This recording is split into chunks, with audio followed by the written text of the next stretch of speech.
Folks, welcome back. I took a very long holiday, and even after the holiday I took a bit of a break away from YouTubing. Streaming is back on. Both YouTubing and streaming is going to be a little bit more scarce than what it used to be because of work commitments, but I will try my best to still provide quality content. Today we are going to go back to another episode of Nodai Classics, and I thought that I would pick a game that is predominantly positional, just to showcase a little bit of positional play, because although I personally think myself as a bit of both, I definitely do have a bit of preference towards aggressive attacking chess and tactical chess, so I thought that maybe it would be good to have a look at a positional masterpiece, and I couldn't have chosen a better dude for the purpose than Petrosian, the amazing world champion, who was very well known for his incredible feel for the play. Somehow, whenever he played chess, it felt like his pieces were always on the right squares rather, and that's basically one good testament to a chess player, regardless of their style, that whenever you look at their board, it looks like everything is just at the perfect spot at the perfect time.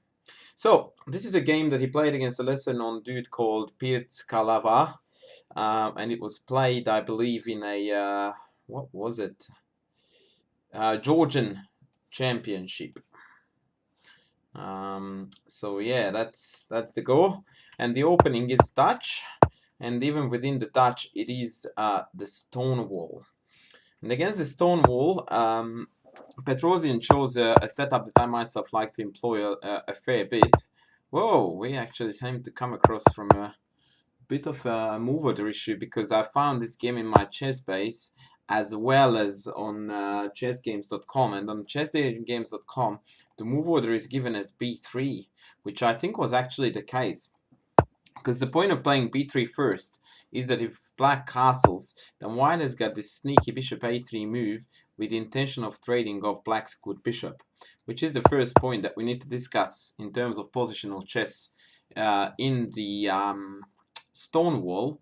And that is that obviously this is black's good and this is black's bad bishop, because this one is stuck behind this pawn chain all on white squares, and likewise in an endgame white would like to have this bishop and not so much this one, because white's pawn chain is likely to be on the dark squares. We already have a fair few on the dark.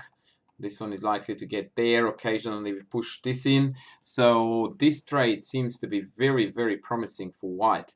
And so against that, queen e7 is required, and that's when he opted for the bishop b2 knight c3 setup. I think this is what is more likely to have happened.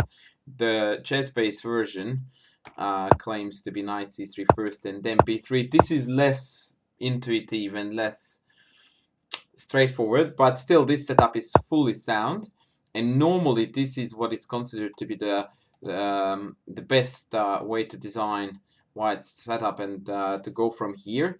The only thing that I would like to add, actually no, I will add that later. So bishop b2 knight d7 e3, and this is already a start of a plan. So the number one story here is that e5 is an outpost for a white piece, because whatever I plant here cannot be kicked out by pawns. And as such, this is a weak square. Now, in return, white does not have a similar weak square, because whilst black may be able to jump into e4, I've got this liberating f3 pawn push on the ready whenever I want it. So what we want to achieve now is to basically make sure that we jump onto e5, so that A, it's safe, and B, that we can preferably take back with pieces all the time. And the way how e3 supports it is that it prepares this knight maneuver into the center. It is somewhat awkward that our knight is on c3, because 2 squares diagonally away from a knight is one of the largest distances that a knight has to cover. It takes exactly 4 moves. And so later on, and up to date it stands, people started to play with knight h3 here, which is quite a strange oopsies, I'm pressing a lot of wrong buttons. So after d5 they started to play knight h3 here. The intention was that against a very similar setup, when the knight lands on f4, it puts a fair bit of pressure here, and now the other knight is going to come here in an accelerated way to f3, and then eventually knight d3 is going to allow me to dominate d5 square. So for example, 90 to 97. Let's say that I want to guard this knight here, and once again I'm one move away from knight d3 followed by bishop f4, trading of the dark squared bishop, this time inevitably, and both of my knights are clamping down onto the weak e5 square.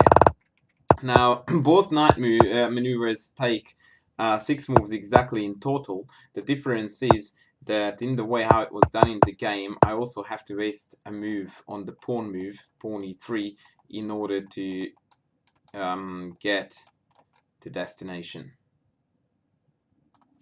So e3, knight e4, knight e2. So far so good. Both sides are playing very good chess. Queen f6. Now here black can opt for g5, which not only denies knight f4, knight d3, but it also signals a bit of a kingside attack, which is one of the main objectives for black to achieve in the Stonewall. But it's worth noting that even here I can come via c1, d3 and e5 and arrive in the same central square. Queen f6 may be a little bit timid, I'm not quite sure. Knight f4 was played, and queen h6 is definitely the first wrong move. This maneuver is too slow and too pointless. So there is no realistic chance for black to build up into a g5, queen h5, rook f6, rook h6 and an attack on the h-file scenario. It just takes way too long. Modern opening theory in this position in the Stonewall now recommends for black to simply complete development, completing development by b6, bishop b7 and c5, surprisingly. And black stands quite okay there, or even here b6, bishop b7 with the intention of c5 is considered to be quite satisfactory in this setup. But back then, those who played the Stonewall played it mostly with the intention of getting aggro and play g5 and then try to attack, and Petrosian just does a magnificent job at diffusing this bomb.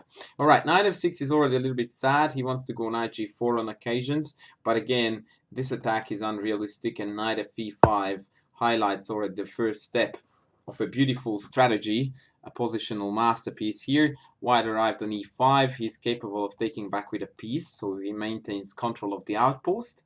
And stage 2 is nearly ready to go. We only need to guard e3, and then f3 is going to kick out the knight.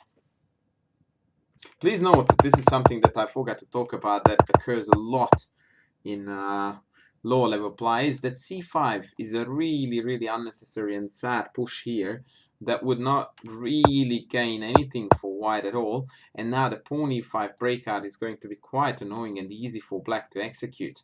So this is an ultimate case of releasing tension for no benefit that I talk so much about on my channel, and club level players do it all the time, and the worst part of it is that they can't even explain to themselves why they push it in. So make sure that neither push nor take happens without a very good reason, and here we don't have any reasons to do either. So that's all about the push. Alright, so knight went back to g5. Occasionally it wants to come down here. Perhaps it wants to drop back to f7 to fight for e5. One way or another, it's really white who is making all the calls, because he's now consistently following up his plan, whereas black seems to be just shuffling pieces back and forth. Now, once we kicked out the knight from e4, not so surprisingly, our next plan now is to go and play for e4 and claim an even larger chunk in the center. Knight f7, queen e2, picture perfect. We need to complete development. Queen needs to get out, rooks are connected. Next rook is coming, and we are going for e4. When you see a really well-played positional game, one gets the impression that chess is very easy, because all of his moves are super logical. They sort of offer themselves to be played, and everything just falls into place, and the game is won without any major effort. And there is a little bit of truth in it. So first of all, you need an opponent who contributes very kindly and allows you to execute all what you're doing. But at the same time, indeed, in some close structures where there is a crystal clear target and a crystal clear plan, it's easier to play well than in an open, messy position, because here the number of options are far lower than in a wild position. Beautifully completed development, by the way, picture perfect. So white has strategically placed all his pieces on the best possible squares. And now the next stage e4 breakout is ready to go. a5 was played. Really another stab in the dark. Occasionally a4 can be a threat, but yeah, not much can be achieved even after take and penetration. White can easily kick out the rook from there. e4, bishop b4, trying to be annoying, hurting the rook. Takes was possible here. Petrosian didn't even want to give them the chance to have a rook there looking down there. But I reckon after bishop a1, white is totally fine covering the pawn, and this can become an easy target.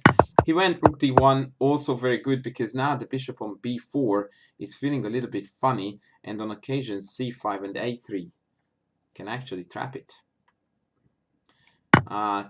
For one of a better move, black started to trade, but almost always these trades actually end badly because the position opens up, and when the position opens up, it always favors the better developed side. So now all of a sudden we have opened up two files, and to some extent this diagonal is now extended, although the pawn is now blocking the way, but the pawn has moved up from here to here, and it's easy to see that the control of the f6 square is vital. Now here Petrosian played a really awesome move that I really love, and that was knight f2. Awesome stuff. He's not in a hurry to regain the pawn because he's already executing his next plan, and that is to put a piece on f6. And again, basic chess. You have weak squares, as in to target, so use your knight. We learned it from Nimzowitsch from my system.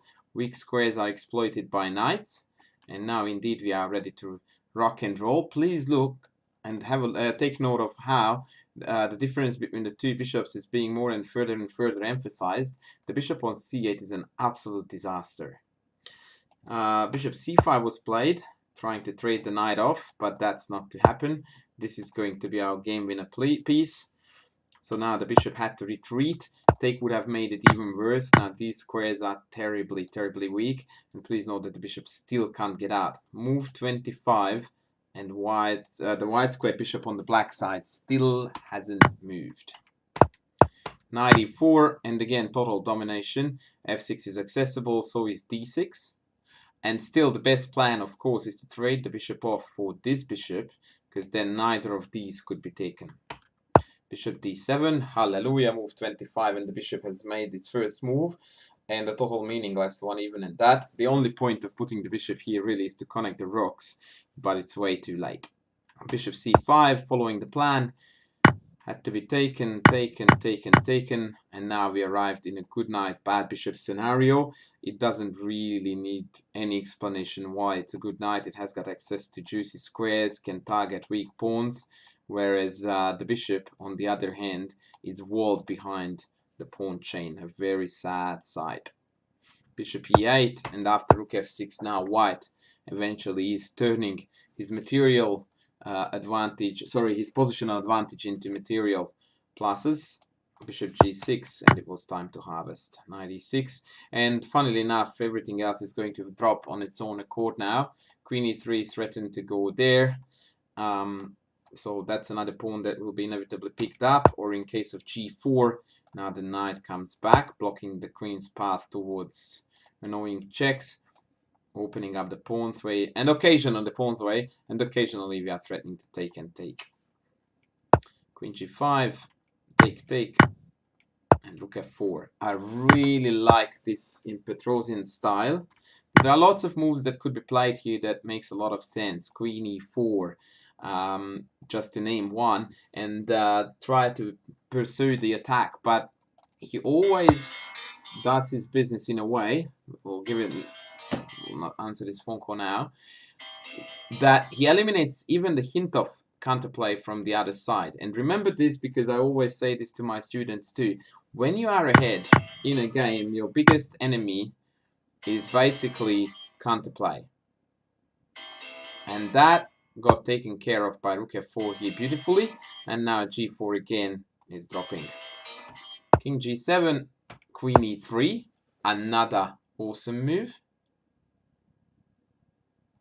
If she calls back again, I'll have to take it.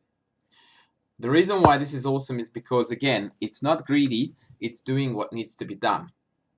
A rook ending can't quite yet be achieved, or even it could actually.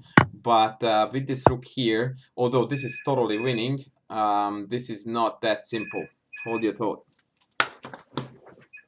Yes. Yes. What? Yeah, it's on the side of the building. I told you already. Go past the Casey Jones and the next one. Correct. No.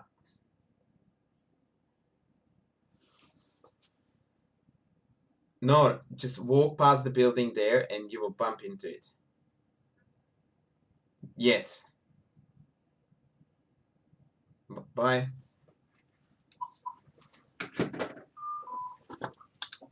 Alrighty. So this rook ending is winning. Totally winning. But again, it gives a hint of counterplay there. Rook endings are not the endings you want to transpose into or liquidate into when you have a winning endgame. The reason why Queen e3 is a stroke of a genius, because it actually creates this very dirty Rook f7 check threat, and it can't be dealt with easily without moving either the king or the queen, and Black wants to do neither. Okay, so here, for example, if I play a move like Rook e8, then after Rook check, we can kiss goodbye to the queen, because after King h6, there is this check. And that's another important point to note, that even the best played positional games will feature tactical elements. It's near impossible to pull off a game unless the knowledge difference between the two players is so significant that you wouldn't have to rely to at least a small degree on tactics. Like, this is a beautiful case. It forces the queen back, and now we can just keep going. And all of a sudden, instead of hunting silly pawns, we are hunting a bigger fish, the king. Rook f7 check is threatened with a quick mate, and please note that check is harmless, because after check, check, the rook comes back to deny further checks and still is ready to go. So Black had to play Queen e8, and after Rook f7 check, he decided to throw in the towel, because King g8 is strongly met by either of these, and Black can only stop the mate by sacking the queen for the rook, and then further resistance would be hopeless. So that was the game. And once again, as I said, you go through this and you go like, yeah, it was too easy, his opponent didn't play too well. But the fact of the matter is that it still needed very accurate play and crystal clear planning. A lot of club level players would be lost, for example, hereabouts, as to, okay, so now I put a knight in e5, but I can't find a plan. So what do I do next? Now, when you can't find a plan, it's almost always a good medicine to remember one of my favorite manias, the center. So you just go and try to find something in the center. And f3, e4 was a beautiful way to continue this game, because indeed, better placed pieces and better development best used in an open position. And from here on, that's the thing that Petrosian pursues really, really well. He tries to crack it open so that after the inevitable swaps, we are looking like this. Actually, it's already quite an amazing picture here. Every single white piece is on the best possible square. Exclusively. I mean, okay, probably the queen would be better off on g4, the bishop on c5, but essentially you couldn't ask for a better place layout against what Black has. On the other hand, Black has got a well-placed bishop on e7, which is a good defender, and that's it. So even here, after achieving the first very important steps in the opening, White needed to consistently pursue a very logical plan and execute it rigorously. And from here on, it was really easy. All he needed to do was to trade the dark square bishops and then just penetrate on the weak squares. So that was a positional masterpiece. Once again, it needs to be emphasized that it was against a weaker opposition. But sometimes, as I do say it when I record Inside My Head series as well, you need a somewhat inferior opponent in order to demonstrate all the main strategical points and plans, and that was a picture-perfect example. So I hope you guys enjoyed it and learned a couple of things from it, and as I said, I will try to be back with more soon. Thanks for watching. Bye.